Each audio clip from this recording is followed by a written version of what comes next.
Hey everyone, this is a special edition Teaching Tuesday about the GameStop short selling that's happened and along with some of the other names. And just a quick overview. I'm sure many of you have looked into short selling now that it's become more common in the news. Short selling is nothing new. It's been around for a long time. We've done short selling for clients in certain opportunities. We've put options and call options for clients in certain opportunities. We've used them as hedges, not hedges like you see outside your house, like some of the funny videos that have been going around on social media, but a hedge in the sense that if you are long a stock, that means for 99% of us that we have bought stock and we are long stock or we are long our investments with the hope that it is going to go up in price. If you are short stock, then you technically have sold an investment that you don't own. You're borrowing it from someone in the hopes that it actually goes down in price, or the expectation that it's going to go down in price because maybe that investment you think is overvalued. So you borrow it, you sell it, you buy it back at a lower price, you profit from it going down, and then you return the shares to the person that you borrowed your shares from. People short and borrow shares all the time. It happens behind the scenes. And they have to pay interest for names that they short. And it's just supply and demand, just like anything else. If a stock is easily shorted, they're probably not paying a very high interest amount. If there's not a lot of shares available for them to short, then the interest rate can be pretty significant. There's even been 100% interest rates out there to be able to short stocks because the supply is so limited. I've had some people ask me, well, why is this legal? Why is this allowed?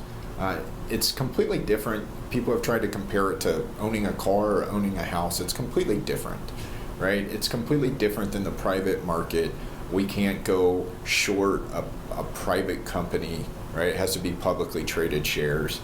And the most common reason why people do this is to hedge bets, right? It's similar to a farmer who has maybe 100 acres of corn, and they're worried that there's not going to be a good season, right? A good harvest this year. So there's always been options and futures contracts out there to potentially hedge some of their risk that if there's not a lot of rain, a lot of sun, whatever it may be, they can sell off some of their crop today and then maybe take the chance and hedge that the part that they don't sell off, they can potentially make more money in the future.